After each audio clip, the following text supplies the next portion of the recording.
Hai teman-teman, Assalamualaikum warahmatullahi wabarakatuh. Perkenalkan, namaku Firzaria Diniar Kasih dari kelas 11 IPA 2 absen 6. Hari ini aku akan kembali melakukan review dari sebuah buku dengan buku yang berjudul Dwi Tunggal Soekarno-Hatta, Pahlawan Proklamator Kemerdekaan Indonesia. Nah, buku ini disusun oleh 3 penulis, diantaranya yang pertama ada Tugiono KS, kemudian yang kedua Sutrisno Kutoyo, dan yang terakhir yaitu Ratna Evi. Masing-masing dari mereka merupakan penulis dari sebuah buku non-fiksi atau buku sejarah yang mana sering berkolaborasi untuk menghasilkan suatu karya. Di antaranya karya yang lain yaitu buku peninggalan situs dan bangunan yang bercorak Islam di Indonesia. Nah, tidak melulu berkolaborasi, namun mereka juga menghasilkan karya perseorangan ataupun berkolaborasi dengan penulis lainnya. Seperti yang kita ketahui, Insinyur Soekarno dan Muhammad Hatta merupakan presiden dan wakil presiden Republik Indonesia kita yang pertama, yang mana dua sosok ini merupakan sosok yang penting dalam sejarah kita dan merupakan sosok yang berperan penting dalam mendorong negara Indonesia untuk mencapai titik kejayaannya, yaitu kemerdekaan. Di dalam buku ini diceritakan bagaimana sih kedua sosok itu dari masa kecilnya sampai menjadi pahlawan proklamator kemerdekaan Indonesia.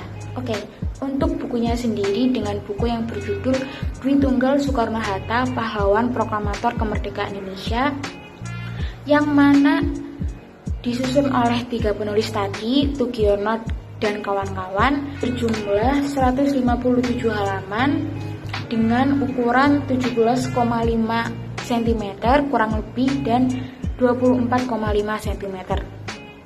Nah, cetakan pertama dicetak pada tahun 1998 dan diterbitkan oleh PT Mutiara Sumber Widya. Untuk sinopsisnya sendiri menyajikan gambaran tentang Insinyur Soekarno dan Muhammad Hatta, Presiden dan Wakil Presiden Republik Indonesia pertama kita.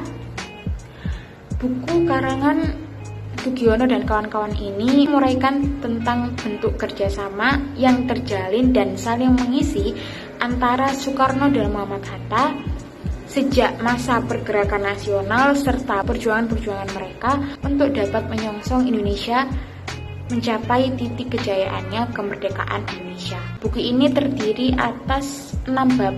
Untuk isinya sendiri, pada bab pertama menceritakan tentang biografi perjalanan hidup dari Insinyur Soekarno sejak masa kecil, kemudian dia SD, SMP, SMA, kuliah sampai menjadi pahlawan proklamator kemerdekaan.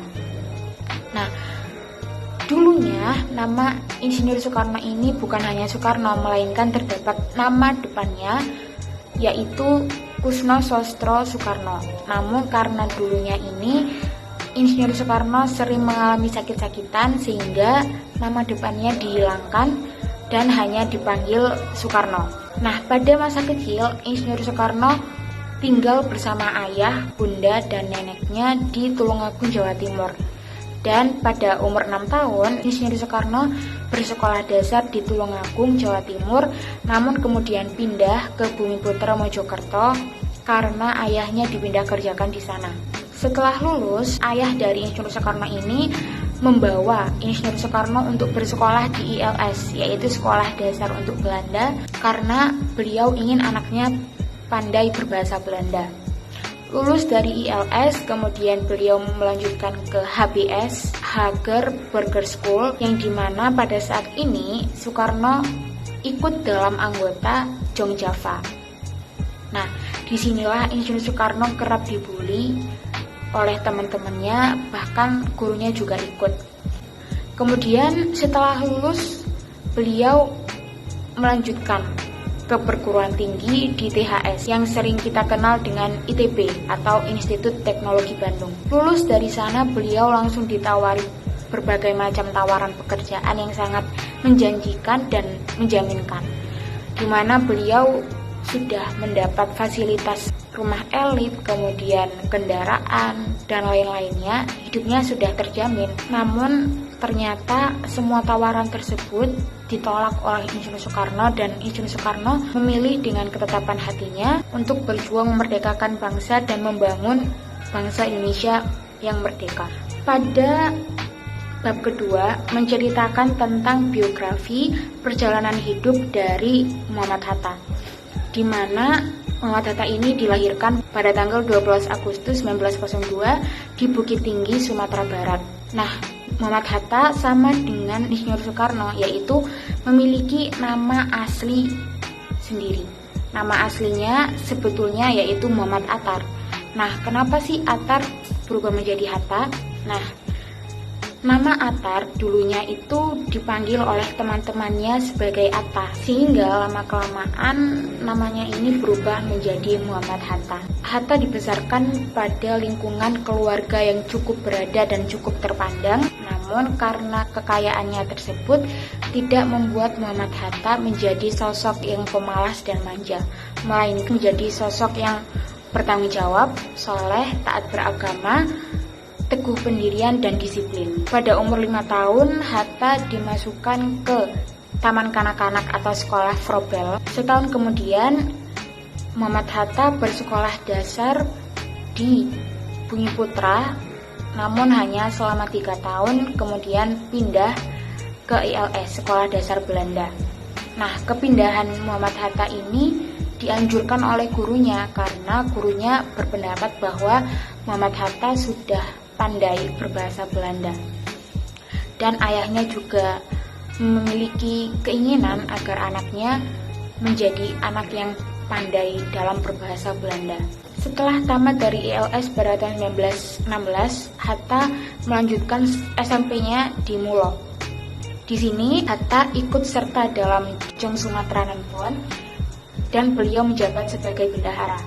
Selama bersekolah di Mulo ini, Hatta menjadi pribadi yang sering membaca surat kabar terkemuka. Contohnya ada surat kabar utusan Hindia yang dipimpin oleh pimpinan Sarekat Islam. Setelah lulus dari Mulo tahun 1919, Hatta mendapatkan beasiswa untuk melanjutkan sekolah tingginya di Sekolah Tinggi Ekonomi di Rotterdam. Disinilah Hatta dilatih untuk terjun pada urusan politik. Beliau mengikuti Perhimpunan Indonesia atau yang dulunya disebut Indisvereniging.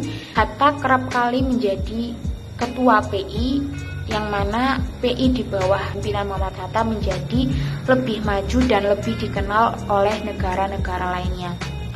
Pada bab ketiga bercerita tentang peristiwa Rengas Dengklok sendiri, yang dimana Rengas Dengklok bermula dari pemboman yang dilakukan Amerika Serikat terhadap Jepang pada kota Nagasaki dan Hiroshima di tanggal 6 dan 9 Agustus 1945. Di mana kejadian ini membuat para golongan muda untuk melakukan perundingan untuk menculik Insinyur Soekarno dan Muhammad Hatta ke Rengas Dengklok untuk mempercepat pelaksanaan proklamasi kemerdekaan.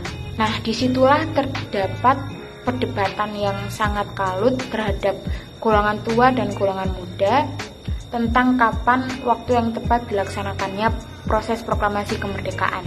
Namun, meskipun terjadi perdebatan yang kalut, golongan muda dan golongan tua tetap memiliki tujuan yang sama, yaitu membuat Indonesia merdeka. Pada bab keempat menceritakan tentang proses perumusan naskah proklamasi, di mana dilakukan di rumah Laksamana Maeda pada pukul 2 dini hari. Perumusan naskahnya sendiri itu dilaksanakan pada pukul 3 dini hari oleh Insinyur Soekarno, Muhammad Hatta, dan Ahmad Subarjo, sedangkan anggota yang lainnya hanya menjadi saksi. Nah, pada pukul 4 naskah proklamasi telah selesai dirancang, kemudian mereka menuju ke serambi depan untuk menemui anggota yang lainnya. Nah, disitulah terjadi perevisian di kata-kata yang kurang cocok menurut mereka. Setelah semua revisi selesai, naskah proklamasi diketik oleh Sayyidu Melik dan kemudian ditandatangani oleh Insinyur Soekarno dan Muhammad Hatta.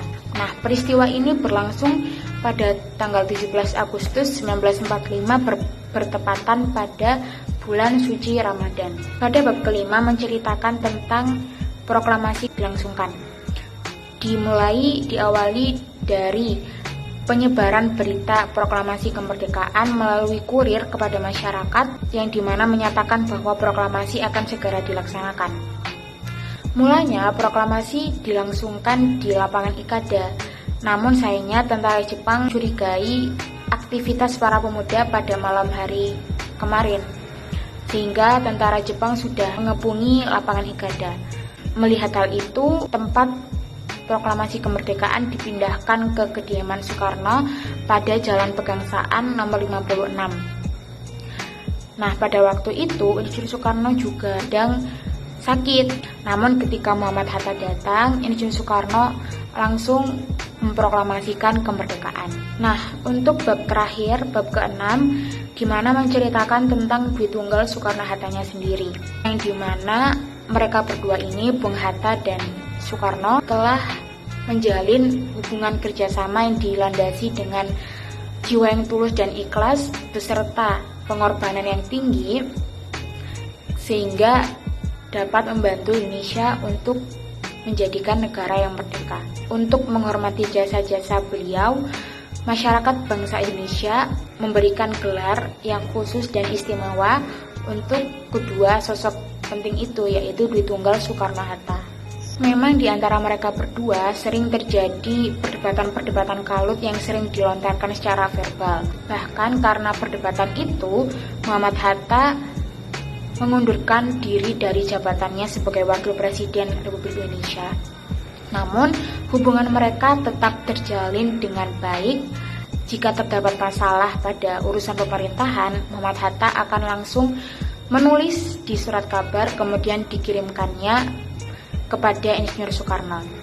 Sejarah menunjukkan bahwa kedua sosok ini dapat bekerja sama dengan saling mengisi satu sama lain, yang dimana memiliki tujuan utama dan tujuan akhir yang sama, yaitu menjadikan Indonesia merdeka. Untuk keteladanan tokoh, hal yang dapat diteladani oleh sosok Insinyur Soekarno yang pertama, yaitu pemberani dan pantang menyerah. Kemudian yang kedua, tidak suka berfoya-foya dan berhura-hura. Kemudian yang ketiga, yaitu Insinyur Soekarno memiliki sifat yang sabar dan tetap tenang. Hal yang dapat diteladani pada sosok Muhammad Hatta, yang pertama itu dia sangat bisa mengatur waktu. Yang kedua, tidak membuang-buang waktu dan tenaga.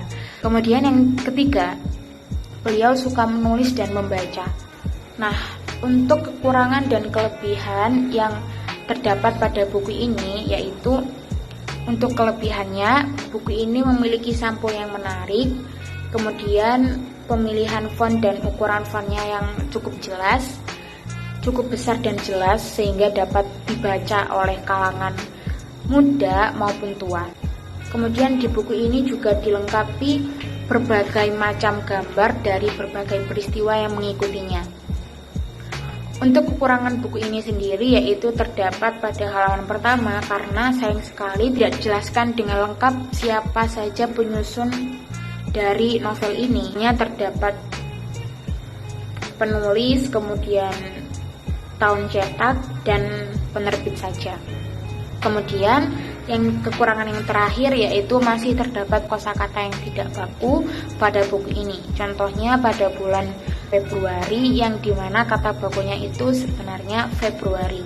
Buku ini bercerita tentang fakta sejarah dari pahlawan kita, Insinyur Soekarno dan Muhammad Hatta, dimana kita dapat memetik nilai-nilai yang terkandung di dalam buku ini, seperti berkorban, cinta tanah air, semangat perjuangannya, dan yang lain-lain. Buku ini juga sangat cocok untuk dibaca dalam berbagai kalangan, baik intelektual maupun milenial. Penulis berharap bahwa kita, generasi muda, dapat meneruskan perjuangan bangsa dengan melalui kontribusi kita untuk bangsa Indonesia. Oke, cukup segitu dulu review buku dari aku tentang Dwi Tunggal Soekarno-Hatta, pahlawan proklamator kemerdekaan Indonesia. Kalian wajib untuk membeli buku ini. Demikian review buku dari aku. Jika terdapat kesalahan, pemilihan kata yang kurang cocok dan kurang berkenan pada hati kalian, aku mohon maaf, dan semoga review buku ini dapat bermanfaat bagi kita semua. Wassalamualaikum warahmatullahi wabarakatuh.